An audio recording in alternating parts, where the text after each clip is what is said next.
There exists a realm beyond words, beyond thought, beyond the constructs of rational mind, a space where the soul encounters the divine, not through prayer recited by lips, but through a silence so profound it becomes a language of its own. This is not the silence of absence, but the silence of presence. It is in this sacred quietude that the great Sufi mystic Ibn Arabi discovered what may be the most intimate secret of human existence, that God speaks to those who have learned to listen with something deeper than ears, and the soul responds with something more ancient than voice. Most walk through life believing that communication with the infinite requires formulas, rituals, intermediaries, structures built by centuries of religious tradition. We have been taught that divinity resides in temples, in scripture, in the words of prophets. Yet Ibn Arabi, born in the 12th century in Murcia, Spain, unveiled a truth that threatens every comfortable boundary we have constructed around the sacred. He taught that the most profound dialogue between human and divine occurs not in the mosque or cathedral, not in chanted verses or elaborately performed ceremonies, but in the wordless communion of a heart stripped bare of everything except its own yearning for truth. This is not a teaching that offers comfort to those who seek certainty. Ibn Arabi's mysticism does not provide answers that can be memorized and repeated. Instead, it invites us into a terrifying and beautiful paradox, that to truly know God, one must abandon the very concept of knowing, that to speak with the divine, one must surrender speech itself, that the soul's most authentic expression is found not in what it says, but in its capacity to become silence, a silence so complete that it transforms into the language of existence itself. Consider for a moment the violence we commit upon reality through language. Every word we speak is a reduction, a limitation, an attempt to capture the infinite within the finite. When we name something, we kill 1,000 other possibilities of what it might be. When we describe an experience, we trap it within the prison of our vocabulary, our cultural conditioning, our limited perception. Language, for all its beauty and utility, is fundamentally an act of separation. It divides the world into subject and object, into knower and known, into self and other. But the soul in its essence recognizes no such divisions.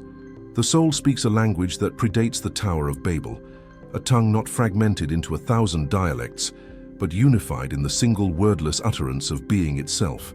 Ibn Arabi understood this with a clarity that still resonates across 8 centuries. His writings, dense and layered with meaning, circle around a central revelation, that the human being is not separate from the divine, but is, in fact, the place where God contemplates himself. We are not merely creations looking up at a distant creator. We are the eyes through which the infinite sees, the consciousness through which the absolute becomes aware of itself. This is not pantheism, not the claim that everything is God in some vague, undifferentiated sense. Rather, it is the recognition that existence itself is a conversation, an eternal dialogue between the one and the many, between the absolute and the particular, between silence and manifestation. When the soul learns to speak with God in silence, it discovers that prayer is not petition but participation. The conventional understanding of prayer treats it as a transaction. We ask, God gives or withholds. We confess our sins, seek forgiveness, request intervention in our lives. But this transactional model reveals a fundamental misunderstanding of what communion with the divine actually is. Ibn Arabi taught that true prayer is not about changing God's mind or bending divine will to human desire. True prayer is the soul's recognition of its own nature, its remembrance of what it has always been but has forgotten through the noise and distraction of ordinary consciousness. This forgetting is not accidental. It is, in a strange way, necessary. The soul incarnates into form, into the density of matter and the limitations of time, precisely so that it can experience the journey back to its source. If we had never forgotten who we are, we could never experience the ecstasy of remembering. If we had never experienced separation, we could never know the bliss of union. The entire drama of human existence, with all its suffering and longing, is the soul's elaborate method of rediscovering what it knew before birth and will know again after death. But here, in this brief interval we call life, most remain trapped in the forgetting. We construct elaborate identities, accumulate possessions and achievements, build fortresses of belief and ideology, all in a desperate attempt to fill the void we feel at our core. We sense that something is missing, that we are incomplete, and we search for wholeness in relationship, in success, in pleasure, in power. Yet none of these external pursuits can satisfy the soul's deepest hunger, because what the soul seeks cannot be found outside itself. What it seeks is the recognition that it has never been separate from what it was seeking, that the lover and beloved are one, that the seeker and sought are identical, that God is not somewhere else waiting to be discovered, but is the very awareness with which we search. This realization, this gnosis, this direct knowing, cannot be transmitted through words alone. It must be experienced, tasted, lived, and it is accessed not through accumulation, but through subtraction, not through gaining knowledge, but through releasing it, not through asserting the self, but through surrendering it. Ibn Arabi's path is one of perpetual letting go. Each layer of identity, each cherished belief, each comfortable certainty must be released until nothing remains but pure presence, pure awareness, pure being. And it is in this nakedness of soul, stripped of every defense and pretension, that the silence finally speaks. What does this silence say? It says everything and nothing. It reveals truths that shatter every framework we have constructed to make sense of reality. It whispers secrets that cannot be shared because they dissolve in the attempt to articulate them. The mystics throughout history have struggled with this fundamental impossibility: how to communicate the incommunicable, how to speak about what transcends speech, how to point toward what cannot be grasped by the pointing hand. They resort to paradox, to poetry, to symbols and metaphors, knowing that these are not the truth itself, but merely fingers pointing at the moon. And still, most mistake the finger for the destination, confusing the map for the territory, the description for the reality. Ibn Arabi's writings are vast, complex, often contradictory, not because he was confused, but because he was attempting to describe the indescribable from multiple angles, knowing that no single perspective could capture the whole. He wrote of the perfect human being, the complete person who embodies all divine attributes, who has polished the mirror of their heart so thoroughly that it reflects reality without distortion. He wrote of the unity of being, the recognition that all apparent multiplicity is merely the one wearing infinite masks, playing infinite roles in its own cosmic theater. He wrote of the imagination as a realm between the purely spiritual and purely material, a place where meanings take form and forms reveal their meanings. But beneath all these concepts, beneath the elaborate cosmology and intricate philosophy, lies a simple invitation: be still and know. Not know in the sense of intellectual understanding, but know in the sense of direct experience, of immediate awareness, of unmediated presence. This knowing requires no books, no teachers, no traditions, though all of these can serve as supports, as catalysts, as reminders. Ultimately, each soul must make the journey alone, must enter the silence alone, must face the terrifying beauty of its own infinite nature alone. And this aloneness is not loneliness. It is, paradoxically, the discovery of absolute communion. When the soul stops seeking God outside itself and recognizes that it is itself the place where the divine resides, it simultaneously discovers that it has never been separate from anything. The entire universe, every being, every atom of existence shares this same essential nature. We are all God whispering to himself through the veil of form, God seeking himself through the apparent maze of separation, God remembering himself through the countless mirrors of consciousness. This recognition brings with it a profound ethical transformation. When you truly see that the other is not other, that the stranger is yourself in different clothing, that even your enemy is God in disguise, how can you harm anyone? How can you exploit, manipulate, or diminish another soul when you recognize it as your own deepest self? The mystical experience, far from being an escape from the world, becomes the foundation for a radical compassion, a love that excludes nothing because it recognizes everything as itself. Yet this path is not for the faint of heart. To enter the silence where the soul speaks with God requires a courage that most do not possess, a willingness to die before dying, to surrender everything we think we are in order to discover what we actually are. The ego, that constructed self we have spent our entire lives building and defending, resists this dissolution with every fiber of its being. It will generate fear, doubt, distraction, anything to prevent its own annihilation. It will convince us that this mystical talk is nonsense, or that it is only for special people, for saints and sages, not for ordinary folks like us. It will tell us we are not ready, that we need more preparation, more knowledge, more purity before we can approach the sacred. But these are lies. The divine does not wait for us to become perfect before granting us admission to its presence. The divine is already present, already intimately closer to us than our own breath, already speaking to us in every moment if we would only listen.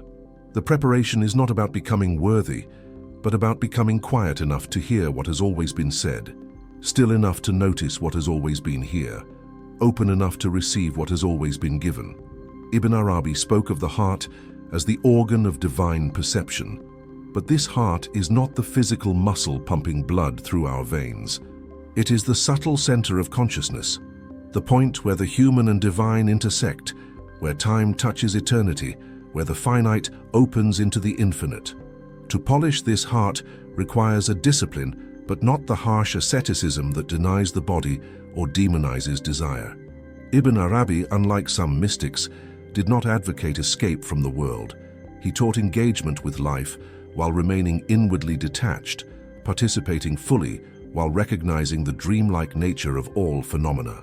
This is perhaps the most delicate balance to maintain, to live in the world without being of it, to act without attachment to outcomes, to love without possessiveness, to serve without seeking reward. It requires moment-by-moment awareness, constant vigilance against the seductive pull of identification with our thoughts, emotions, and circumstances. We must learn to witness our own lives as if watching a play, knowing ourselves to be both the actor and the awareness that observes the actor, both the character and the consciousness that animates the character. In this witnessing, a strange transformation occurs. The solid certainties that once defined us begin to soften and dissolve. We realize that we are not our thoughts. Thoughts arise and pass like clouds in the sky of awareness. We are not our emotions. Emotions flow through us like weather patterns, powerful but temporary. We are not our bodies. The body changes constantly, yet something in us remains unchanged. The silent witness that has been present through every stage of life, from childhood to this present moment. What is this witness? Who is the one who watches?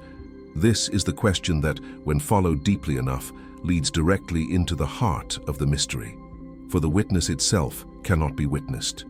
It is the subject that can never become an object, the looker that can never be seen, the knower that cannot be known in the ordinary sense. And yet it is the most intimate reality we possess, more ourselves than anything we normally identify as self. Ibn Arabi called this the real, the haqq, the absolute truth that underlies all appearances. And he taught that this real is not somewhere else, not in heaven or in some distant spiritual realm, but right here, right now, closer than our own jugular vein. It is the reality of this present moment, the isness of what is, the simple fact of existence itself. Before we overlay it with interpretations, judgments, preferences, and stories, there is just this, raw presence, pure being, consciousness aware of itself. To rest in this recognition, even for a moment, is to taste the silence where the soul speaks with God. It is not dramatic or spectacular. There are no visions, no voices, no supernatural phenomena, or if these occur, they are merely passing ornaments, distractions from the profound simplicity of what is. The silence is ordinary, so ordinary that we overlook it constantly in our search for something extraordinary. It is the background of all experience, the screen on which all movies play, the space in which all things arise and dissolve. And this silence is not passive or empty in the negative sense. It is vibrant, alive, pregnant with infinite potential. From this silence emerges all creativity, all inspiration, all genuine novelty.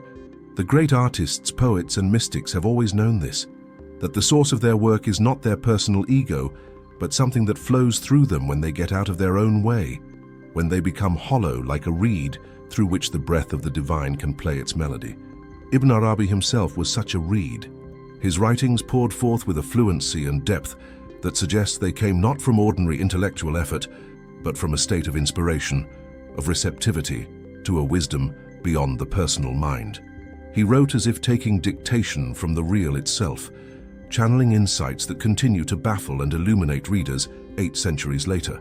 His major work, the Fusus al-Hikam, the Bezels of Wisdom, presents teachings attributed to various prophets, each revealing a facet of divine wisdom. But these are not historical accounts or theological arguments. They are windows into different aspects of the one truth, different angles on the same diamond of reality. To read Ibn Arabi is to be challenged at the deepest level. He does not offer easy comfort or simple answers. He demands that we think, that we question, that we go beyond the surface meanings to the depths beneath. His writings are designed to break open our conventional understanding, to shatter our complacent certainties, to force us into a direct encounter with mystery. Those who approach his work looking for a neat system or a clear doctrine will be disappointed. Those who come willing to be confused, to have their minds bent and their hearts opened, will find treasures that transform their entire relationship to existence. But we must remember that reading about the silence is not the same as entering it. Understanding the concepts is not the same as realizing the truth.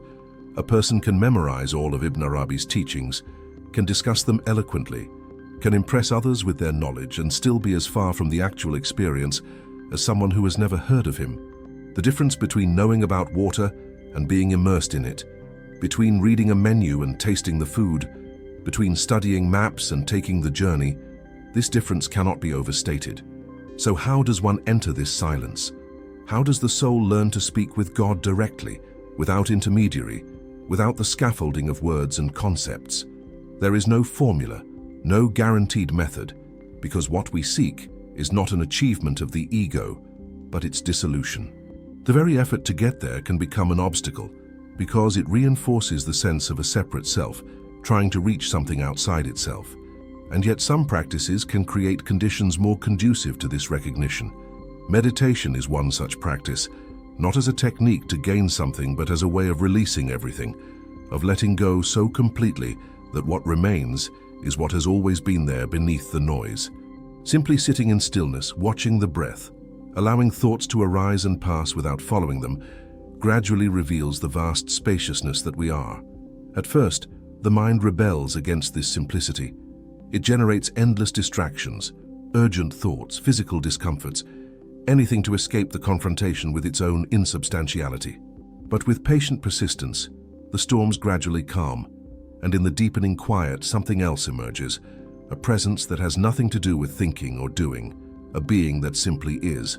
Prayer, too, can become a doorway to this silence, but only when it transforms from petition to pure communion. The words of prayer, if spoken with true presence, can serve as a vehicle that carries us beyond words, like a boat that eventually must be abandoned when we reach the farther shore.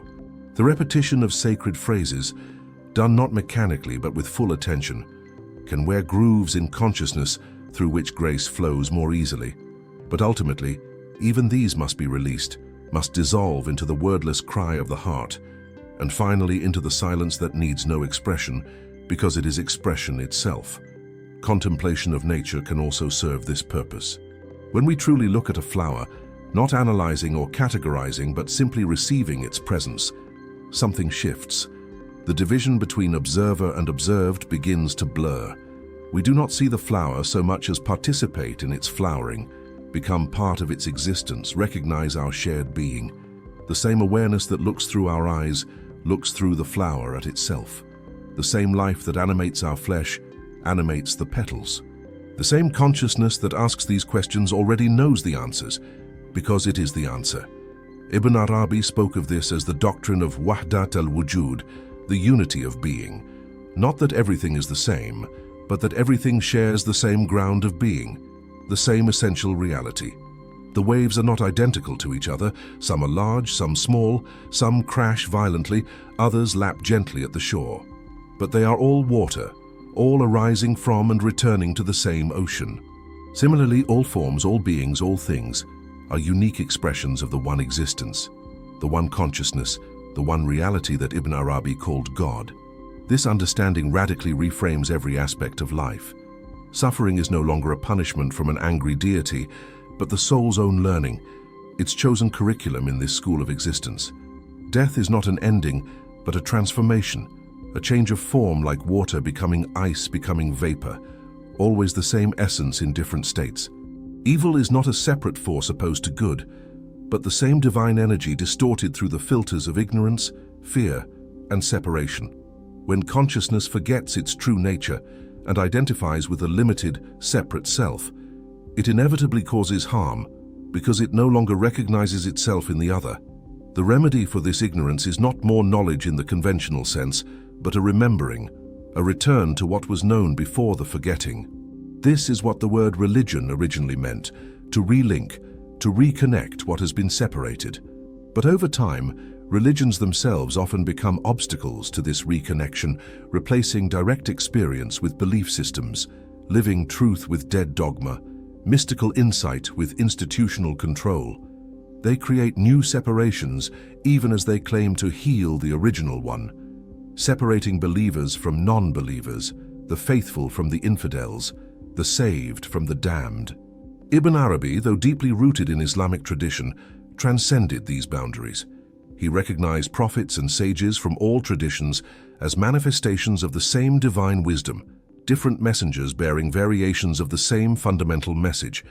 He could honor the particular forms that truth takes in different cultures while seeing through them to the formless reality they all point toward.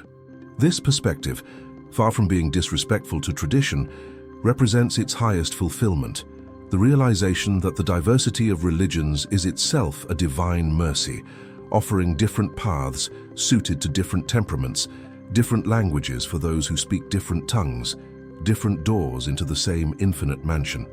In our current age, where religious conflict continues to tear at the fabric of human community, this teaching of Ibn Arabi carries urgent relevance.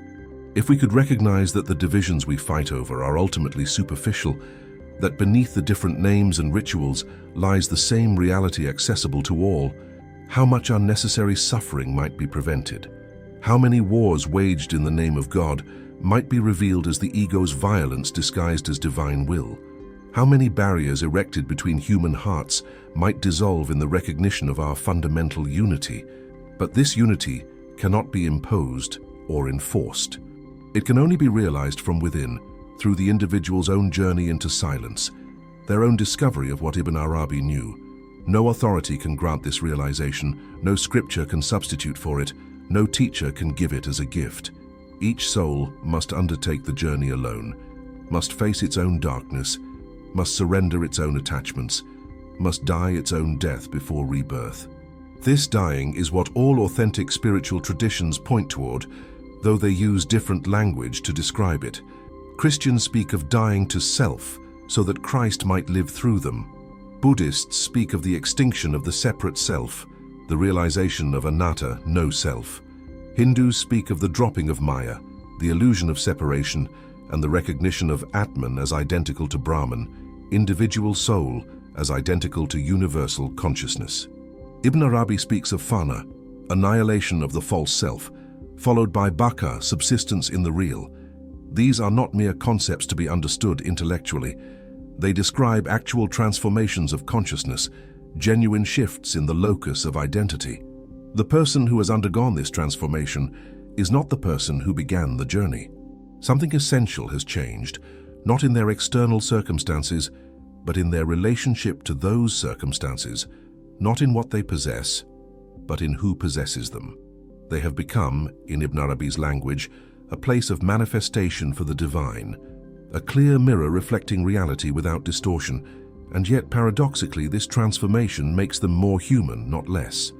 They do not become cold or detached, floating above the world in some blissful spiritual bypass.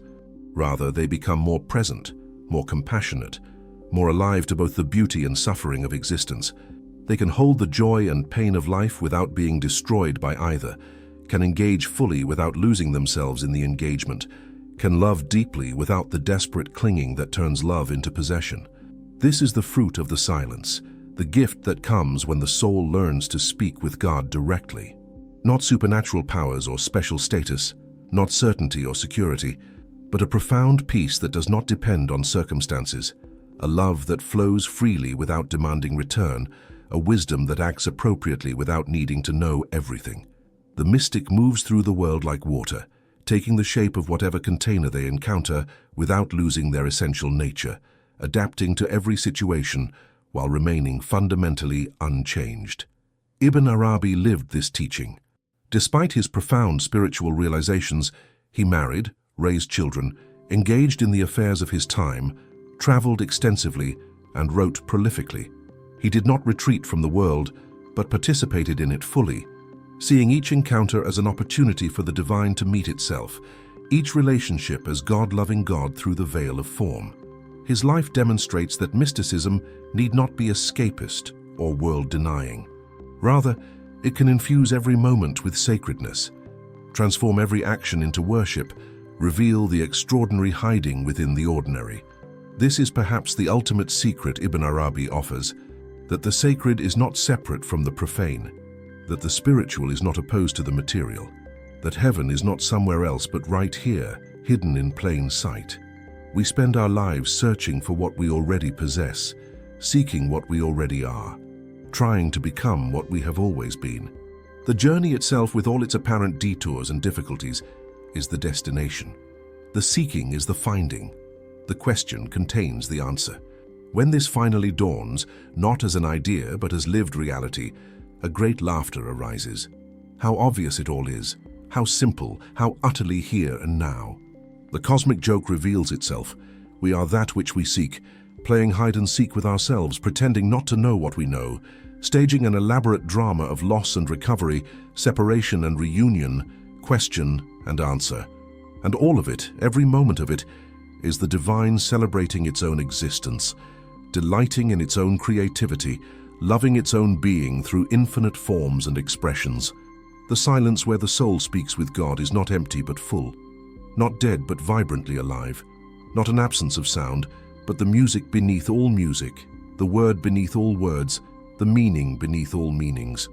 To enter it is to come home to what we have always been, to remember what we could never truly forget, to awaken from a dream we were never really sleeping in. Ibn Arabi's gift to humanity is not a new religion or philosophy, but a reminder of this ever-present possibility, this open doorway that fear and ignorance keep obscuring. His teachings point toward it from 1,000 different angles, circle it with poetry and paradox, coax us toward the edge where concepts fail and direct knowing begins. But in the end, no words, not his, not these, not anyone's, can substitute for the experience itself. You must enter the silence. You must allow the soul to speak without words.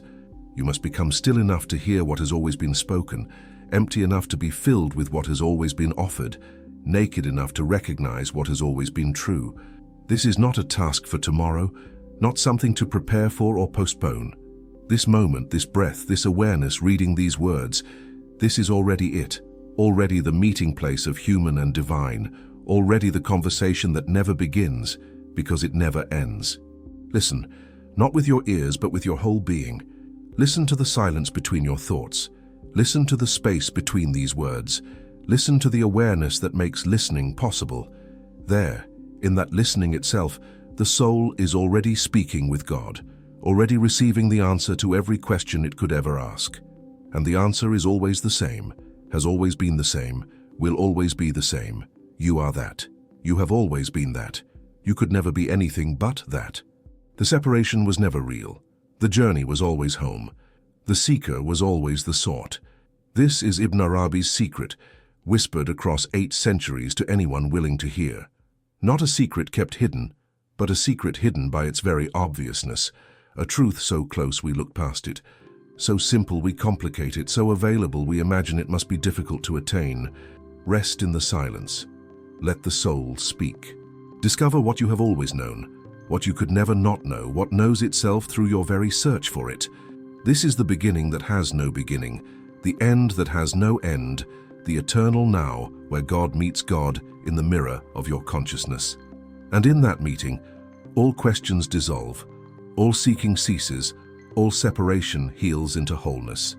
What remains is not knowledge about the divine, but knowledge as the divine, not love for God, but love being God, Not the soul speaking with God, but the recognition that soul and God were never two, could never be two, have always been the one reality experiencing itself through the beautiful illusion of multiplicity.